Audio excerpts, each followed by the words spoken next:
অত্যাচার, সংগঠিত অত্যাচার মমতা বন্দ্যোপাধ্যায় প্রশাসন পুলিশকে সামনে রেখে করেছে। সেই কারণে ভারতীয় জনতা পার্টির প্রদেশের সভাপতি ডক্টর সুকান্ত মজুমদার আমার সাথে এবং পার্টির যারা জিএস বা অন্যান্য যারা কলকাতায় উপস্থিত ছিলেন সকলের সঙ্গে আলোচনা করে তিনি আগামীকাল 12 ঘন্টার বাংলা বন্ধের ডাক দিয়েছে। ভারতীয় জনতা পার্টির এই বন্ধ শান্তিপূর্ণ হবে এবং জনগণের অংশগ্রহণের মধ্য দিয়ে এই বন্ধ আমরা সুনিশ্চিত করব। কারণ ভারতীয় জনতা পার্টি মনে করে যে সুপ্রিম কোর্ট যে পরামর্শ রাজ্য সরকারকে দিয়েছিল যে স্টুডেন্ট এবং সিভিল সোসাইটির যে কোনো কর্মসূচি তারা যদি শান্তিপূর্ণ প্রতিবাদে করেন সেখানে যেন বল প্রয়োগ করা না হয়। মমতা বন্দ্যোপাধ্যায় শুধুমাত্র ভারতীয় জনতা পার্টিকে বা রাজ্যের বিরোধী দলকে বা ছাত্র অভিভাবক সমাজকে, সচেতন নাগরিকদের বা প্রতিবাদী জনতাকে নয়, তিনি সরাসরি সুপ্রিম কোর্টকে চ্যালেঞ্জ করেছেন।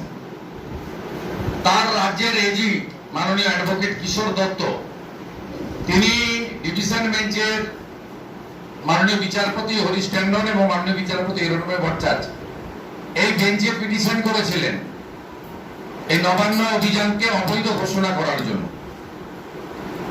এন্টারটেন করেনি ডিভিশন বেঞ্চ, কোন অর্ডার পাস করেনি এবং ঢুকতেই চায়নি।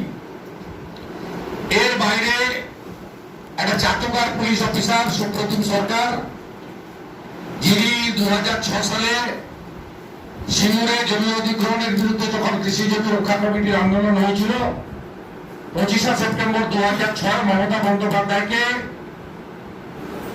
সিঙ্গুর বিডিও অফিস থেকে টানতে টানতে বের করেছিলেন। তিনি এখন ওনার খুব পছন্দের পুলিশ অফিসার হয়ে গেছেন। আজকে যে ঘটনা ঘটেছে এটা সুসংগঠিত। গোটা রাজ্য থেকে সিভিক ভলেন্টিয়াররা যারা তৃণমূলের ক্যাডার ভোট করেন তাদেরকে পুলিশের র্যাপের পোশাক পরিয়ে আনা হয়েছিল, যাদেরকে লয়ানাদার ডিউটিতে লাগানোর কথা নয়। বিনীত গোয়েলের নেতৃত্বে 6000 কলকাতা পুলিশ, দক্ষিণবঙ্গ থেকে আরো 4500 পুলিশ, হাওড়া কমিশনারেটের 2000 পুলিশ, প্রায় 13-14,000 পুলিশকে নামানো হয়েছে শুধুমাত্র তিলক রানীকে বাঁচানোর জন্য। ভারতীয় জনতা পার্টির এই বন্ধ শান্তিপূর্ণ হবে এবং জনগণের অংশগ্রহণের মধ্য দিয়ে। একটা দল মহাজাতি সদনে করে, আরেক দল মেয়রটে করে সম্ভবত।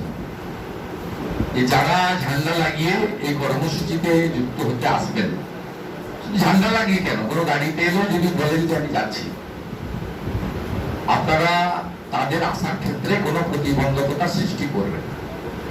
ভারতীয় জনতা পার্টির কর্মীরা, কার্যকর্তারা অত্যন্ত নিষ্ঠাবান। তাদেরকে আমি আবেদন করব যে মহাজাতি সদনে কংগ্রেসের ছাত্র উইংস, ছাত্র পরিষদের সমর্থকরা যদি আসেন বা তৃণমূলের সমর্থকরা যদি মেয়র রোডে যান, সেক্ষেত্রে যদি কোথাও রাস্তায় পিকেটিং, অবরোধ ইত্যাদি হয়, আপনারা কারোর সঙ্গে কোনো খারাপ ব্যবহার করবেন না, আটকাবেন না। ওরা চাইছে সংঘাত করতে, সংঘাত থেকে দূরে থাকবে।